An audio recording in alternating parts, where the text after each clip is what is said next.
सभापति महोदय, सुबह से मांग संख्या 40 और 45 के ऊपर पक्ष और विपक्ष के दोनों ही माननीय विधायक अपनी अपनी बात कह रहे हैं और पक्ष के सदस्यों ने भी आलोचना के आधार के ऊपर सरकार का ध्यान इंगित करने का काम किया और प्रतिपक्ष के सदस्यों ने भी किया। मैं सभापति महोदय इन दोनों ही दावों को खारिज करता हूं। सरकार बेहतरीन काम कर रही है, अच्छा काम कर रही है, सरकार को मैं धन्यवाद दूंगा और सरकार ने कई उपलब्धि हासिल की है। सरकार ने कई उपलब्धि हासिल की है। कौन कहता है कि विकास नहीं हुआ? सभापति महोदय, मेरे चौमो की नगर पालिका है, पिछले 2 साल के अंदर 21 ईओ चेंज किए गए। पहले सलीम खां ईओ था, उसको हटाया, सूर्यकांत आया, सूर्यकांत को हटाया, अजय अरोड़ा आया, अजय अरोड़ा को हटाया, पवन कुमार आया, पवन कुमार को हटाया, सरिता आई, सरिता को हटाया, शुभम आया, शुभम को हटाया, फिर सलीम आ गया, सलीम को हटाया, फिर ऋषभदेव आ गया, ऋषभदेव को हटाया, फिर सलोनी आ गई, सलोनी को हटाया, फिर वर्षा आ गई, वर्षा को हटाया, फिर लोकेश सैनी आ गया, लोकेश सैनी को हटाया, फिर वर्षा आ गई, फिर वर्षा को हटाया, फिर हेमेंद्र आ गया, हेमेंद्र को हटाया, सहदेव चारण आ गया, सहदेव को हटाया, फिर हेमेंद्र आ गया, हेमेंद्र को हटाया, फिर देवेंद्र जिंदल आ गया, फिर देवेंद्र को हटाया, फिर सज्जन कुमार आ गया, सज्जन को हटाया, फिर देवेंद्र आ गया, फिर देवेंद्र को एपीओ कर दिया, देवेंद्र कोर्ट स्टेट लेकर आ गया, फिर शिव कुमार आ गया, फिर जितेंद्र आ गया।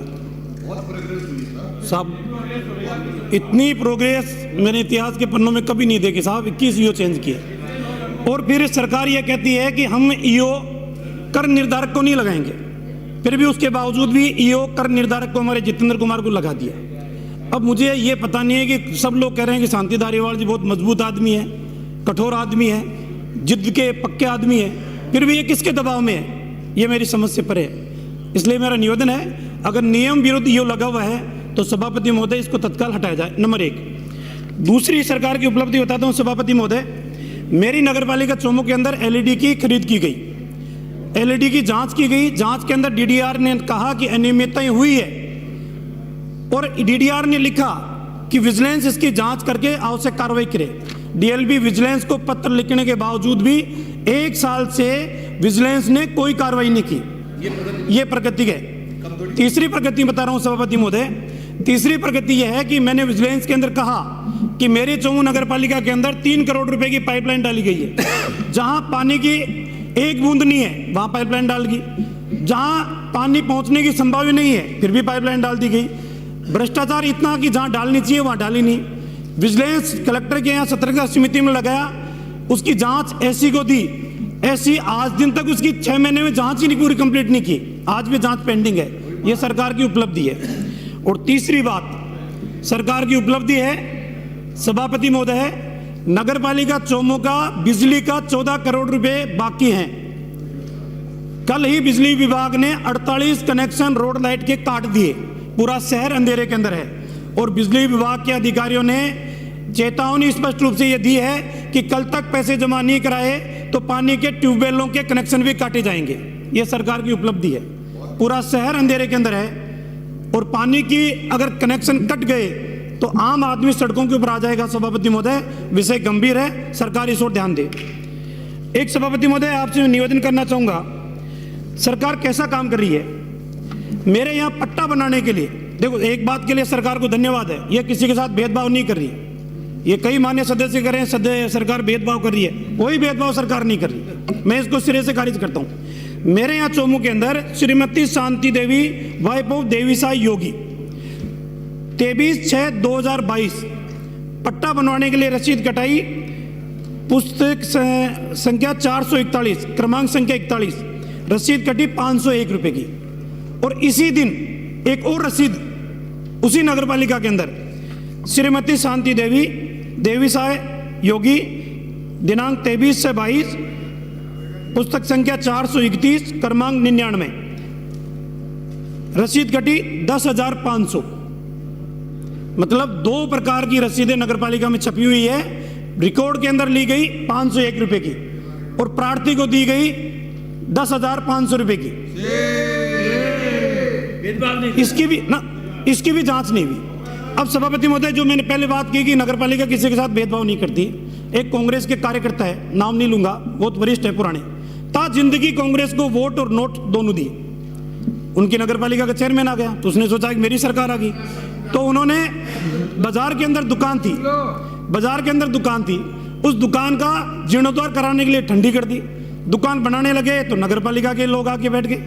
नगर पालिका के लोगों ने कहा कि अरे मैं तो कांग्रेस का पुराना कार्यकर्ता हूँ, कि साहब चेयरमैन से मिलो। चेयरमैन से मिले, लाखों रुपए देने पड़े, तब जाके दुकान बनी है। तो मैं इस सिरे को खारिज करता हूँ कि किसी के साथ कांग्रेस के कार्यकर्ताओं को पैसे देने पड़ रहे हैं, आम आदमी को पैसे देने पड़ रहे हैं। तीसरी बात निवेदन करूंगा सभापति महोदय कि आज जिस तरीके से हैं, हाँ, भेदभाव नहीं करें किसी को, सब इससे समान। एक सभापति महोदय मेरा आपसे निवेदन है कि आज हालात क्या है। अभी विद्याधर नगर से आने वाले मान्य सदस्य कह रहे थे, मैं भी इन्हीं के विधानसभा क्षेत्र से गुजरता हूं, आप भी उधर से गुजरते हैं। बरसात के दिनों के अंदर नगर निगम को नाव की व्यवस्था करनी चाहिए।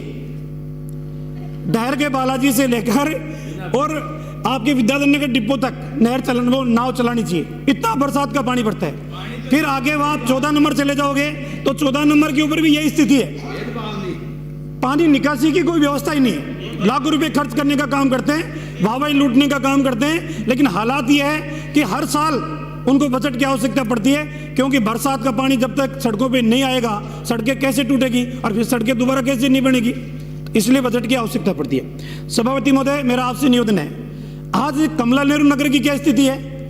वहां बीसलपुर के पानी की लाइनों की वजह से सड़कों को तोड़े हुए कई महीने बीत चुके, वहां सीवरेज डालने की वजह से सड़कें टूटे हुए कई महीने बीत चुके, वहां आज भी सही स्थिति नहीं है। मेरे चोमू के अंदर सीवरेज की घोषणा की गई, इसी सदन के अंदर की गई, क्या 4th फेज के अंदर चोमू में सीवरेज लाइन डाली जाएगी। फिर बाद में कहा कि आपका एसटीपी प्लान तो कैंसिल हो गया, अब रिवाइज प्लान बना रहे हैं। आज दिन तक सीवरेज कब डलेगी, आज भी चोमू के बासिंदे इंतजार करें। सभापति महोदय, अगर सरकार की करने की मंशा नहीं है तो घोषणाएं करने की आवश्यकता नहीं है कतई। वो कहते ना कि घर में नहीं है दाने, अंबा से नहीं बुनाने। तो जब बजट नहीं है घोषणाएं क्यों करते हो, जितना पैसा है उतनी घोषणाएं करें। दूसरी आपसे निवेदन करूंगा सभापति महोदय, मेरा नगर पालिका क्षेत्र और 3 ग्राम पंचायतें जेडीए की पेरापेरी के अंदर आती है। जेडीए ने सारी जमीनें अपने नाम करवा ली।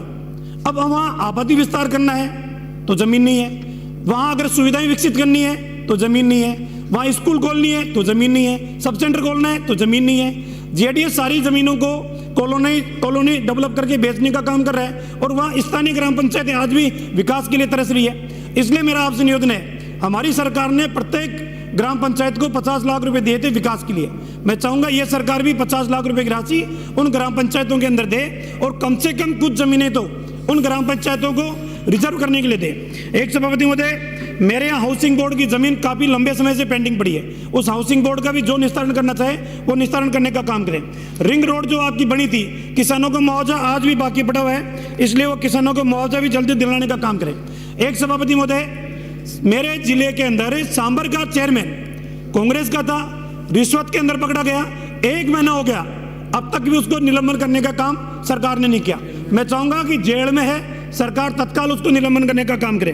और सभापति महोदय, आपसे मेरा निवेदन है, वन के बारे में भी सबने चर्चा की, मेरा एक सुझाव है, विराटनगर से आने वाले सदस्य, बस 1 मिनट सभापति महोदय, आज भी वन क्षेत्र के अंदर या जहाँ पहाड़ी क्षेत्र है, जो फॉरेस्ट का क्षेत्र है, वहां पर एनीकट बनाने के लिए आप अलाउ करोगे कि विधायक कोटे से एनीकट बना सकते हो, पंचायत समिति के मत से छोटे एनीकट बना सकते हो, नियमों में बना सकते हो, तो इस बरसात के पानी को इकट्ठा करके वाटर रिचार्ज भी कर सकते हैं, पेड़ों में डालने के लिए पानी भी दे सकते हैं। इसलिए सरकार को इस नीति के अंदर भी संशोधन करना चाहिए। और एक अंतिम मेरा निवेदन है सभापति महोदय, यहाँ जेडीसी अभी चले गए, तत्कालीन हमारे शिखर अग्रवाल जी थे, उन्होंने 36 करोड़ रुपए स्वीकृत किए थे।